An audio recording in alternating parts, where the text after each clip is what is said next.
Good evening, welcome back in. Joined once again by Krista Pirtle here in week 6. We've got some football in our rearview mirror, some district races that are really heating up, especially in 3A. And one of those big time district matchups we're looking at, Groesbeck traveling up to West. Groesbeck, they can certainly put some points on the board. No, they can't. Yeah. No, they can't. Yeah.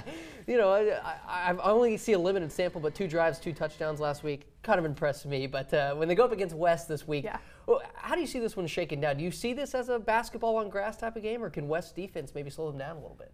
I had to do like a key matchup for this, and I said whichever defense gets the most stops, which just seems logical for any game, but literally it's big time in this game because Groesbeck, you have Ty Hale, who throws for a lot of yards. I think he averages about 200 yards per game, which is nuts. Then Amir Lee at running back, but also at punt return. He's very good at that. 4 return touchdowns in 5 games? Yeah. Math is hard, sorry. 5 games. So he's back. Then West got their quarterback back. So Mr. Nathan Garrick is back. He had the game-winning PAT in their overtime thriller, nail-biter, excitement, whatever you want to call it. So he's back, which is great. Their running backs in Preston Johnson and Kane Klisch, Coach said, really complement each other well, which I think we've seen with Nathan out. So they've shown some, but it's going to be, I'm going to be there. So it's going to be a lot of fun. Must see TV, must read content from you. Thank you. I was about to be like, we don't have TV. It's right here. This is must see TV. Okay, must see TV. Obviously, that game is going to have some big time district implications down the road.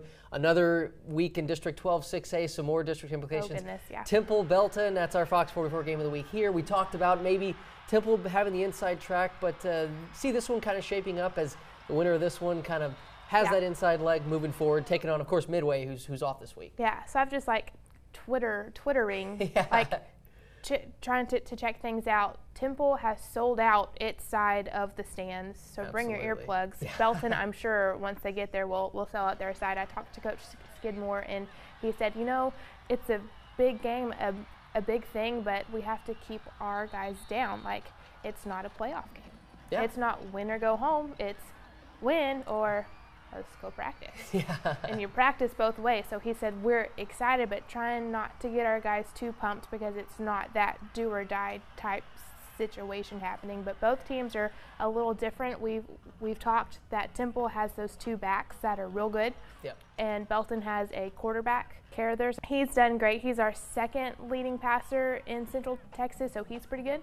And they have 4 receivers with at least 150 yards. So there's balance on one side, and we'll pound you in the face on the other side. So we'll just see which defense holds. Yeah, absolutely. I know Coach Stewart told us earlier this week the stadium holds about 14,500. Going to be about 16,000 there on Friday night. You better get there early. Yes, you better pack in those stands and get skinny because there's going to be a lot of people jammed in there. Obviously, our game of the week here, Krista, going to be at that really exciting game up in West. So a lot of really good games to look forward to this weekend. Make sure to check us out here on Fox 44. Check out what Krista's writing in the Waco Trib.